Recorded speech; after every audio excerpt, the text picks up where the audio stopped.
Quero aproveitar e falar um pouquinho de economia agora com os senhores, né? Porque em documento oficial, o Comitê de Política Monetária enviou diversos recados ao governo federal sobre os riscos da política econômica. O Copom mostrou preocupação com o aumento de crédito direcionado, as incertezas sobre a estabilização da dívida pública, que tem o potencial de levar a taxa de juros neutra da economia. Teve um outro ponto também que foi muito relevante pelo Copom, foi sobre a dinâmica da inflação em caso de um crescimento sustentado pela renda e pelo consumo. E diante disso, tem a meta do governo federal de zerar o déficit em 2024. Com as medidas que já estão sendo colocadas em prática, aquelas que vocês enxerguem, aí, caso vocês não enxerguem, vocês podem se manifestar também. O governo está caminhando para atingir essa meta ou isso está ficando muito no discurso e a distância está assim... bem grande, hein, Gustavo Segré? Eu estou sorrindo porque agora é a minha vez. Diga. Agora é a minha vez. Vocês falaram muito de jurisprudência, mas economia é a minha praia. Isso. Bom, não está caminhando, definitiva não está caminhando. Você acha que tem um caminho para a elevação dos juros diante da situação que o governo demonstra hoje para o Banco Central, para o mercado, enfim, para a economia como um todo, Segré? Não me parece que vai ser um aumento da taxa de juros, mas pode ser uma diminuição no percentual de queda da taxa de juros. E por que isso? Hoje, o principal tomador de juros, de empréstimos, está sendo o governo porque precisa financiar esse déficit fiscal. Esse déficit fiscal que, segundo as permissões do Congresso, para esse ano eram 170 bilhões, mas para o ano que vem não está mais. E zerar o déficit fiscal se pode conseguir em função de duas premissas. Ou você diminui o gasto, o governo não quer fazer isso, ou você aumenta a arrecadação. Por que você acha que o governo não quer fazer isso? Não quer fazer. A pior coisa que tem para um governo de esquerda é você dizer tem que diminuir o gasto. Não quer diminuir o gasto. Ainda mais você concorda, hein, Felipe Monteiro? Não, o governo não tem alternativa. É bom lembrar o seguinte, né? Não tem alternativa? Não, eu gosto de falar o seguinte, né? Quando você faz o cálculo do PIB, né, do crescimento econômico de um país, o que é o PIB? O PIB é o quanto que as famílias conseguem consumir, mais o quanto as empresas investem, mais investimento público, ou seja, dinheiro, gasto, né? Mais balança comercial, que é representada pelo agro, né? As famílias, no caso, estão endividadas, as empresas estão falidas. Então, a única forma do Brasil crescer é gastar, é ter investimento público na economia. É a única forma. Não. Qual outra variável que tem? Tem quatro variáveis. Não, mas peraí. O produto interno é o que o país produz. Sim, esses quatro é o que o país produz. Aí você vê, peraí, então vamos trazer o Keynes, que fomentava gasto público para alavancar o crescimento econômico. Quando você tem um descuido com as contas públicas, você tem, ou você emite dinheiro para contrapor esse déficit, ou você aumenta a dívida pública, ou você aumenta a carga tributária. É muito mais fácil diminuir o gasto. Mas o governo não quer fazer isso. E por que não pode fazer isso? Não quer fazer isso. É para ter crescimento econômico. Não, mas você não pode empurrar o crescimento econômico. Lembre de Dilma. Por favor, lembrem de Dilma. O que foi, Scaf? Não, eu acho o seguinte, eu acho que se tem uma coisa que o governo Lula não gosta é da gestão, né? Porque quem gosta de gastar mais do que arrecada é porque não tem gestão, não sabe controlar o quanto gasta e gasta muito mal. Além de não controlar o que gasta. Então, assim, o governo de esquerda, ele tem uma premissa, que o Estado se arrebente. Não há problema nenhum de deixar uma dívida trilionária para o que vem aí na frente, contanto que a gente gaste tudo aquilo que a gente quer. Não importa onde. Veja só o que está acontecendo nos Estados Unidos com o governo Biden. Ele herdou uma dívida de 20 trilhões e está em 33 trilhões. Onde foram parar 13 trilhões de dólares? Vai ficar para o próximo presidente. Isto é, não se importa muito que o Estado fique endividado. Não, o problema... não se importa muito. Eu acho que o tema que... Gestão é uma coisa que não se fala de política. Só a questão do tema que foi colocado, da questão do Copom, em questão da alta de juros. O Copom ele tem feito a questão de perseguir a meta da inflação. Nós temos um fator que já puxou, já mudou o eixo da inflação que estava em queda, que foi o aumento dos combustíveis. O preço do barril subiu para 92 dólares, 93 dólares essa semana. Estava 80. Isso é relevante para a Petrobras. Ele não está determinado pelo preço. Mas não, ela está repassando, ela está fazendo correção. Tanto que nós tivemos uma correção de 0,7 pontos lá que corrigiu e aumentou a inflação desse IPCA 15, já veio com projeção do aumento passado. E vai continuar. Essa questão do aumento do IPCA 15, que foi projetado com aumento, já com previsão de aumento na taxa inflacionária, é o que preocupa o Banco Central. Porque se houver uma corrente, agora falar que vai ter a expansão da inflação por causa de aumento de demanda, aonde nós estamos tendo a inflação? Não, peraí. Não é demanda, nós não estamos tendo, nós estamos tendo uma inflação. Senhores, desde o começo do processo inflacionário, nós estamos com uma inflação de custos. Ou seja, é preço de combustível, energia elétrica, insumos de produção. Isso te aumenta muito a produção e a logística. Mas quando você solta crédito barato, as pessoas têm duas funções com esse crédito. Mas onde tem crédito barato? Não, está tentando fazer, aumenta a exposição de crédito. Mas quando você coloca aumento de crédito, sabe, acontecem duas coisas. Mas tudo bem, eu a pessoa toma um crédito para pagar uma dívida, é uma possibilidade, quando está endividado, e a outra possibilidade é para consumir. Se a oferta não acompanha essa demanda, ou seja, se a produção não acompanha essa demanda, automaticamente tem uma diferença, um gap. Como que 77% da nação está endividada, como que ela vai tomar crédito? Então, não, mas espera aí. O governo está propiciando esse aumento. O governo quer que a população faça. Por isso eu estou falando, lembrem da Dilma. Uma coisa o governo querer, uma coisa é eu ter crédito no mercado. São duas coisas completamente diferentes. O desenrola. O Banco Central está preocupado com o desenrola. Quanto o desenrola vai colocar na economia? Então, mas o desenrola vai... Ele vai dos pontos. O BNDES também. Ele vai habilitar a pessoa a sair da negativação dela, mas ela vai ter o parcelamento dela amarrado. Então, na hora que eu for pegar crédito num banco, não vai poder porque eu estou amarrado no meu desenrola. Então, ele já é uma negativa. Meu score vai estar lá embaixo. Como que eu vou tomar crédito agora? Como eu vou tomar crédito se eu estou devendo já num programa de desenrola que eu já estava preso num sistema financeiro? Mas a ideia é outra. A ideia é eu vou me tirar da negativação meu nome no Serasa e aí eu vou conseguir crédito para gastar na economia. Vai conseguir. Essa é a questão. Evandro, mas o sistema de score não deixa. O fato é que o governo não vai conseguir chegar em zerar o déficit em 2024. Por quê? Não vai. Primeiro porque só tem dois caminhos aí. Consegue. Não vai conseguir. Você a questão é uma questão de... Mas eu acho que ele precisaria arrecadar 168 bilhões de reais para zerar o déficit no ano que vem. Deixa ele concluir ali. Ou é aumento de carga tributária, ou é redução de gasto. Então, o governo não vai pela redução de gasto. Não vai. Não há nenhuma estruturação necessária no aumento da carga. E aí, 3 pontinhos não vai ser. Mas a questão fiscal... Não vai acontecer. A questão fiscal... E o Copom está vendo isso. Mas a questão fiscal, quando passou o arcabouço e depois passou a reforma tributária, acalmou os mercados internacionais, o mercado acalmou. A questão fiscal é preocupante, sim, mas não é o fator principal nesse exato momento. Mas é ilusório. Mas a questão fiscal, mas aí eu tenho... Nesse exato momento, o que se preocupa é redução de taxa de juros, você incentivar o crescimento econômico, como que eu vou... não tem outra variável para crescimento econômico. Eu acho que o Banco Central deu uma carta de confiança para o governo.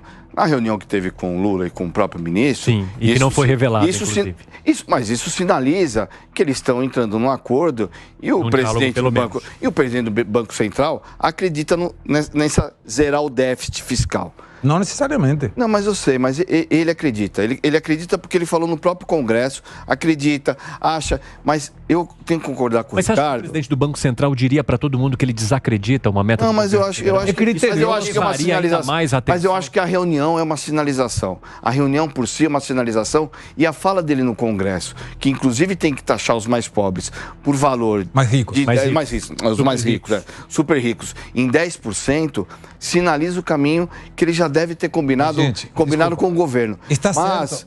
Mas só para terminar meu raciocínio, acho que realmente existe um grande problema, porque se fala muito em arrecadar, começaram a taxar a Shopee lá e as empresas que vêm de importação, que inclusive é o mais pobre que compra, se vê muito em arrecadação e taxação, e não se vê realmente, e aí desculpe quem não concorda, mas não se vê um caminho de diminuição do gasto público. Correto. Tanto é, nós saímos, eu não sou bolsonarista, eu posso falar, saímos de 20 e poucos, não sou petista, saímos de 20 e poucos, eu digo que eu sou sapatênis, saímos de 20 e poucos ministérios e estamos em quase 40 ministérios. Quanto maior a máquina pública, o gasto é maior. Então, quase 40, então 39. É uma sinalização ruim que você não está querendo diminuir o gasto público com essa quantidade da máquina, esse aumento da máquina. Mas na época do governo Bolsonaro,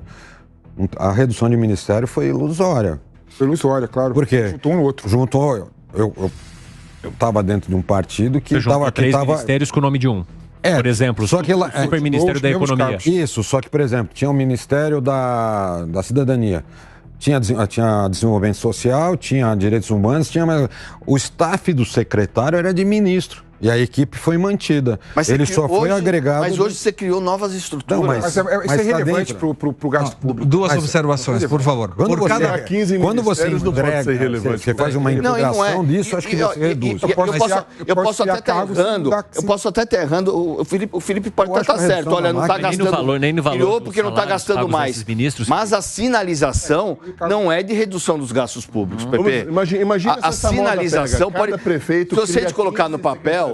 Eu estou falando sem ter nenhum dado, se realmente o aumento de gastos. Pepe, eu estou falando sem olhar números, mas se o aumento de ministérios aumentou o gasto. Mas a sinalização é ruim. Pode não ter aumentado, mas a sinalização é ruim. Mas, Wilson, a sinalização não é ruim de hoje. Desde quando o governo do PT fez alguma coisa para diminuir gastos? Não, mas não é do PT. Vamos ser realistas. Os governos gastam. O maior número... A máquina está inchada, está o maior número de gasto do governo atual é por conta do Bolsa Família de R$600. Essa era uma pauta que os dois candidatos tinham. Então, o gasto público que o governo está enfrentando agora é o mesmo gasto se tivesse outro governo ganhado as eleições. Então não é uma questão de direita ou esquerda aí. Começa por aí, não é de direita ou esquerda. Está realmente a questão do Bolsa Família, R$600. Houve um pacto civilizatório durante as eleições. Bolsonaro se comprometeu a R$600. Lula se comprometeu a R$600. Implementaram. O maior gasto do Estado esse ano foi do Bolsa Família. Mas sabe qual é a diferença? Mas por que o rombo de 100 bilhões? Não, mas eu te explico a diferença. Quando você tem um governo de direita que aponta uma economia liberal, quando você tem um gasto assimilado, você tem que buscar aonde você vai cortar para equilibrar esse gasto. A esquerda não faz isso. Estão buscando, querendo buscar mais arrecadação. Estão buscando? Teria que já ter encontrado. Mas um dado importante, me permite um dado. Por cada ponto de déficit fiscal, você equaciona aumentando 5 pontos na arrecadação. Então não tem como, se você não vai mais matar na arrecadação, e isso conspira contra o crescimento econômico. Eu estou de acordo com esse aumento da taxação da renda, mas tem que tirar impostos da produção. Isso o governo não faz. Ele quer aumentar a renda e aumentar a produção também. E em relação a essa tranquilidade teórica da reforma tributária, ninguém pode garantir uma tranquilidade teórica quando não está definida a alíquota. Sim. Como vai resolver? Quanto vamos cobrar? Não sei. Então isso não me dá tranquilidade nenhuma. Nós só temos os 2% pela isenção, mas meio de tanto, acho que vai ser... E outra coisa... A gente não sabe qual é. Reforma tributária, você também não tem certeza se você vai arrecadar o que você acha que vai arrecadar. Então o governo está contando com ovo na galinha ainda, porque ele está pensando, não, se crescer, agora vai crescer 3%, então isso me... Não, peraí, mas... Como justifica que a economia está crescendo e a arrecadação está caindo? Com 66 leis complementares para regulamentar o sistema tributário... E aí tem outra questão. Quando aumenta a carga tributária, a pessoa que paga tributos, ele vai pensar, se não compensa, sonegar. E aí você tem, e o governo não entende disso e não lê, Laffer. É a curva tranquila. Quanto mais aumenta a carga tributária, mais diminui a arrecadação. Por quê? Porque a pressão tributária chega um momento que diz, cara, eu não consigo, eu vou falir. E o detalhe, diminui a competitividade porque o comércio e a indústria, eles, na verdade, repassam tudo isso para o consumidor final, que é o normal. Quem paga é quem consome. Não é quem recolhe o tributo. Agora, quem recolhe muito tributo perde competitividade, perde investimento, perde na exportação, perde tudo. Quer dizer, essa curva que você falou está acontecendo no Brasil há 20 anos. Não, muito tempo.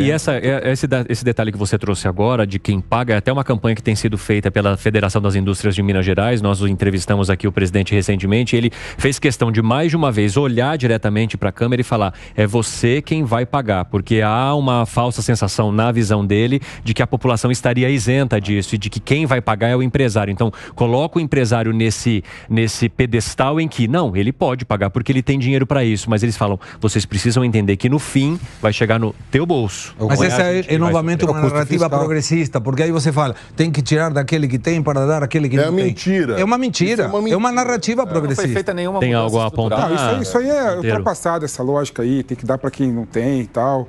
O fato é o seguinte, o fato é que o mundo todo está fazendo um movimento de aumentar os gastos públicos para sair da crise. Os Estados Unidos, por exemplo, anunciou recentemente o Inflation Reduction Act, a lei da redução da inflação, e vai colocar 500 bilhões de dólares na economia para incentivar a economia verde, por exemplo. Além disso, criou uma lei de chips, né, para tentar criar uma industrialização dos Estados Unidos e no Canadá, para acabar com a dependência da China em relação aos chips.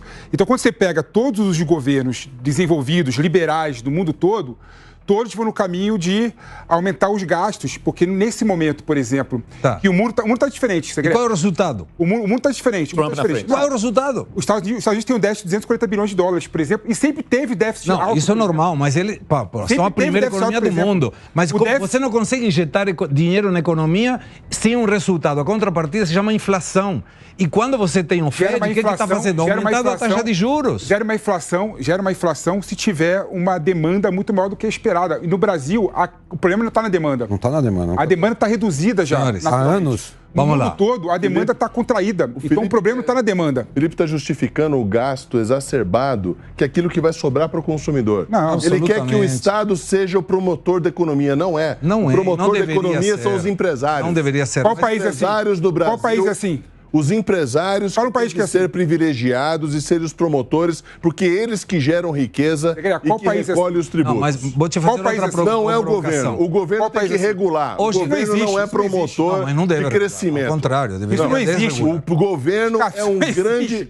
Momentinho só. O governo é um grande gastador de dinheiro, é um gasta mal, gasta em lugares errados. Olha a emenda PIX que nós acabamos de comentar, não tem... Tem nada a ver com o governo aí, cara. Não tem sequer a justificativa de conta. Não adianta. Uma provocação respeitosa. O governo precisa respeitar o empresariado. Mas olha uma provocação respeitosa. Você consegue tirar a quantidade de pessoas que hoje têm Bolsa Família gerando emprego. Absolutamente. Como você gera emprego? Desregulando a economia, permitindo a livre concorrência. E vou mais longe. A pessoa que hoje está com um Bolsa Família é um dependente eleitoral de quem está no poder. Não interessa se é esquerda ou direita. Se você coloca uma ajuda social com o compromisso e a contrapartida de um estudo e uma habilidade e um prazo, você consegue diminuir essa ajuda à família para que o dia de amanhã, em lugar de ter 2 milhões, comece a ter 1.800.000, 1.700.000, 1.600.000. O ponto fundamental da economia sempre é o ponto de inflexão. Quando a coisa está ruim e vem o ponto de inflexão e começa a deixar de estar ruim para melhorar, isso é uma boa notícia. Quando está bom e tem um ponto de inflexão e começa a piorar, é uma má notícia. É a economia.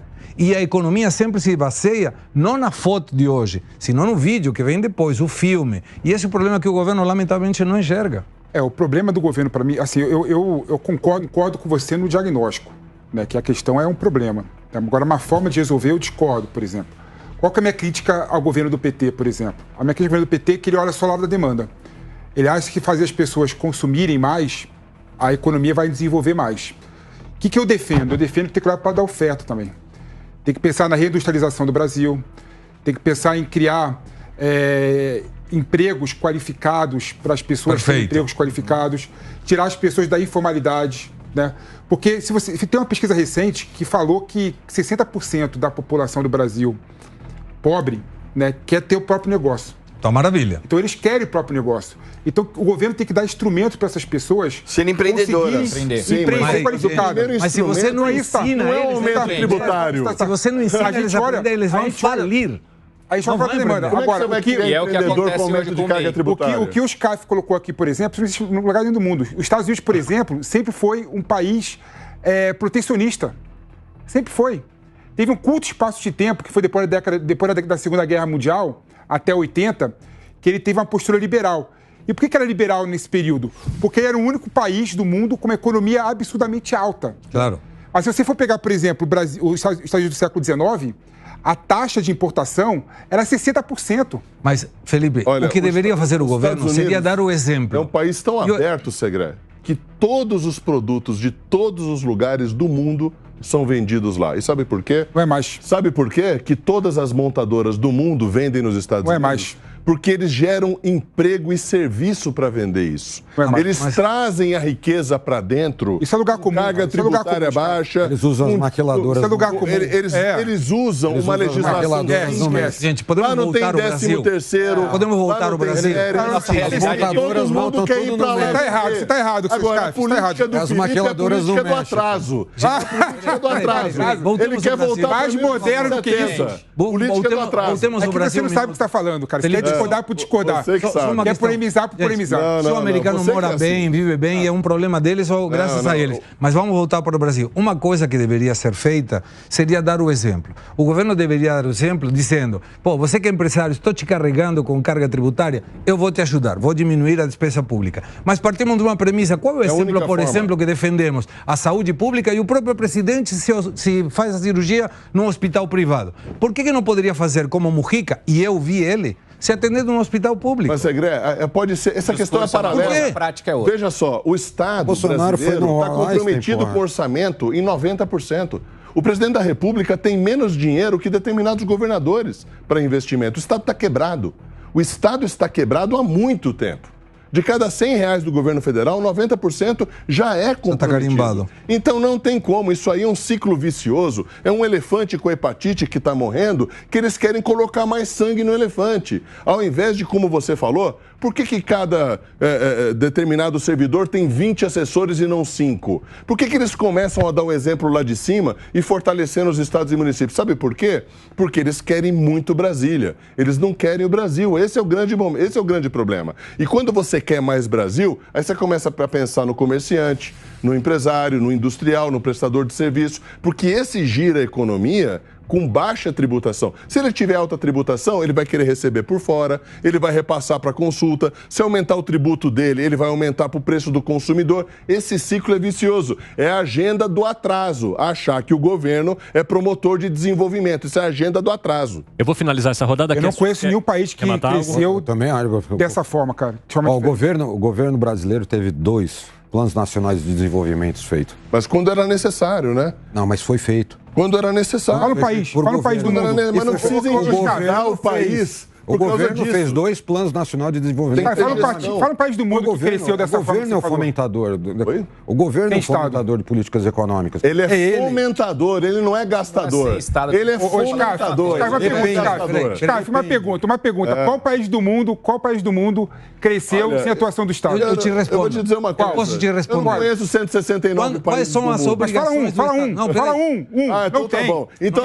Retórica barata. Então a sua política é que o Estado tem que viver endividado para a gente pagar essa dívida do Estado com juro alto. Nada a ver isso. Essa é a sua política. Grande economista que você é. Você não entendeu o que eu falei. Você é um grande economista. Você não entendeu o que eu falei. O Estado tem 3 Ou obrigações. você tem que ler mais ou tem que estudar mais para entender o que eu falei. Bom, mas aí você está me adjetivando, eu não pode admitir isso. Eu estou adjetivando sim, porque você estou longe. Não, você não pode fazer isso. O juro não vai baixar aqui. Você está se sentindo... Deixa o nosso argentino falar aqui, pô. Deixa o economista de verdade falar aqui, pô. Você não gosta do diálogo. Eu gosto do diálogo sim, mas gosto da verdade. Eu gosto da verdade. Você não gosta de ser Fala um país. contraponto. Tá bom. Você não gosta de contraponto. Fala um país. Você acha que você é o dono da verdade. Fala um país, cara. Você não é o dono da verdade. Fala um país. Fala um país. Não é o dono da verdade. Peraí. Não tem. Um país. Não adianta você falar alto. Eu não tenho medo de você. Você tá falando alto. Não adianta você falar um país. Eu não tenho medo de você. Deixa ele responder antes. Deixa aqui ele responder. Sabe que responder. Peraí. Quando a gente levanta a voz é que a razão perdeu para a emoção. Então, vamos voltar um pouquinho. Eu te respondo isso. As 3 obrigações do Estado, qualquer país do mundo, se baseiam na segurança, na saúde e na educação. Qualquer pessoa, mesmo não tendo dinheiro hoje, tem internet e tem celular. Quem gera o celular é o capitalismo, não é o Estado. E as 3 condições obrigatórias do Estado, segurança, está bem no Brasil? Educação está bem no Brasil? A saúde está bem no Brasil? Não. E você não precisa ir a que estados deu certo, que país deu certo. Avalia todos os países que têm uma economia socialista ou um modelo político comunista. Nenhum deles está certo. Não estão funcionando bem. Estão gerando pobreza. País. Eu te digo... São fascistas e tem governantes assassinos. É que não existe, não, peraí, é que não existe nenhum país... Sem o Estado induzir a economia. Não existe nenhum país sem o induzir Estado. é uma coisa, não é só dar gastança. Induzir é uma coisa. Não é gastar mais do que arrecadar. Gastar na economia. Induzir é uma coisa. Não, o conceito principal é que deve ter superávit fiscal. Inclusive, vou te dar o exemplo. Sabe qual é o exemplo? Brasil. Na época do governo do Lula, no primeiro, tinha superávit fiscal. O governo conseguiu ter investment grade, que é então, mas isso foi o Brasil. Mas a realidade esse mesmo Brasil. O governo Lula, desde o primeiro, 2, Dilma, sempre seguiu o tripé macroeconômico. Absoluto. Nunca mudou. Aí está o segredo. Nunca mudou, exatamente. Eu não consigo entender esse governo. Esse é o segredo. Essa reunião agora é mais teatro. O mercado ficou feliz com uma sinalização de que havia um diálogo ali, se mantém mesmo a política econômica de sempre, não há nenhuma mudança estrutural hoje. O mercado é muito mais eficiente, já fez a leitura completamente diferente. Não tenho tanta certeza, não. Todos os dados econômicos melhoraram, cara. Essa turma que está no governo já governou 16 anos. Isso, nunca mudou. E não é o primeiro governo deles. Eles já deveriam ter aprendido alguma coisa, com os erros e com os acertos. O mercado tem determinadas coisas que o Lula, terceira vez presidente, não tem o direito de errar. Eu falo isso abertamente. Mas ele pode errar em outras coisas, mas ele já aprendeu 8 anos na presidência, elegendo Dilma 2 vezes. Eles não são marinheiro de primeira viagem, eles sabem o que é correto e o que é errado, mas estão optando pelo errado. Eu sou visceralmente contra a esquerda, visceralmente contra a esquerda. E eu venho de um país que a esquerda destruiu a Argentina, destruiu. Sim. Em 1895, o PIB per capita argentino mais alto do mundo. E hoje está na pobreza mais de 40% da população.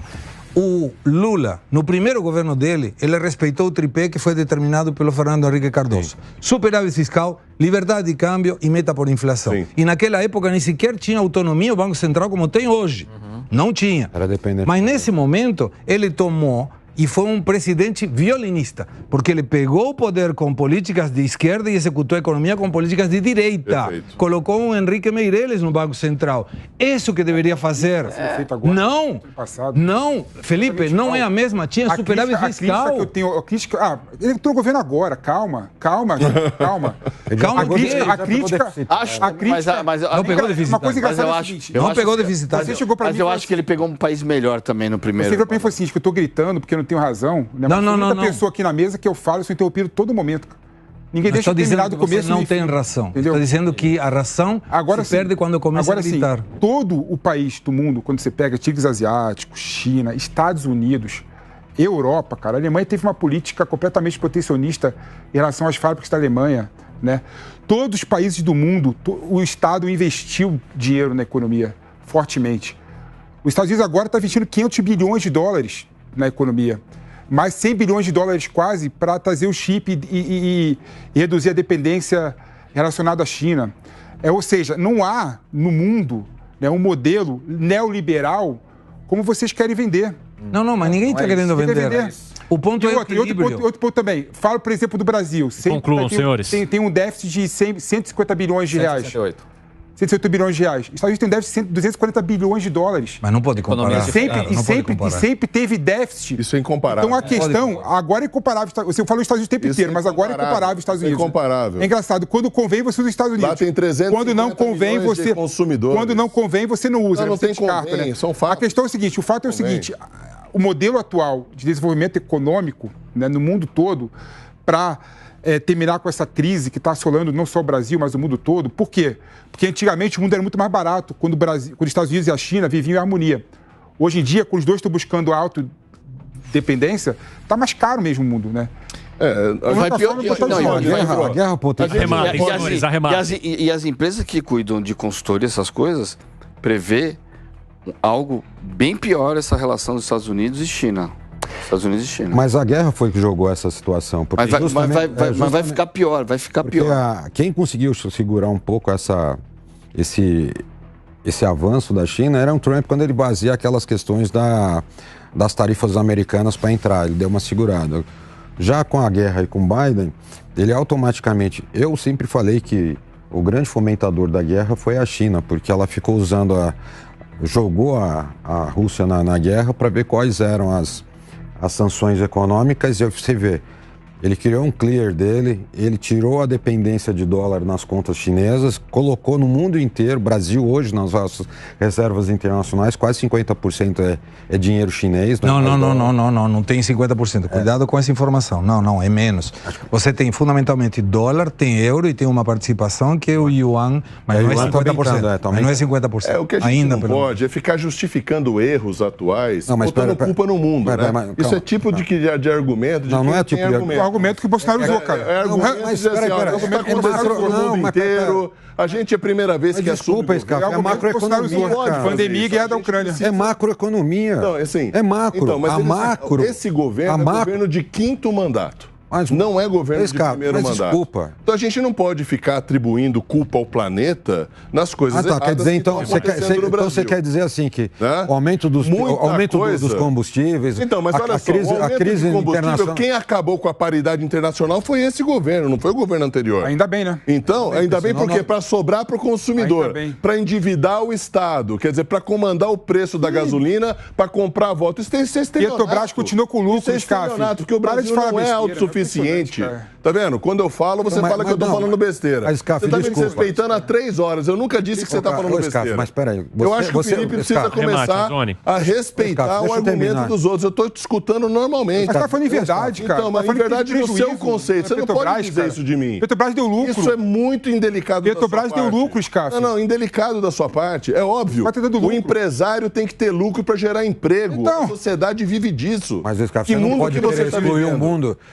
Nós vivemos uma macroeconomia. Sim. Os reflexos, nós temos... Mas isso é para todos os governantes. Deixa eu terminar. Deixa eu também falar. Eu deixo aqui terminar, cara. Então, nós temos praticamente 340, 360 bilhões de dólares aí de reservas internacionais. Sim. São reservas internacionais que dependem do quê? Do resto do mundo.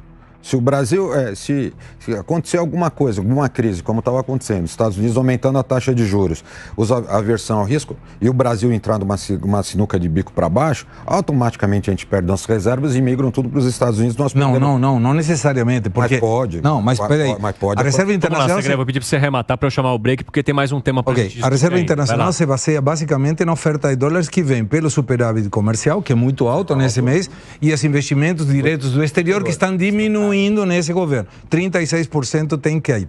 Mas aí o conceito é, quantas pessoas nós conhecemos que migram de economias regulamentadas, socialistas e comunistas, para capitalistas? Um monte. Quanto ao contrário? Quantos americanos vão para Cuba, ou vão para Venezuela, ou vão para Nicarágua? Ninguém. Pronto.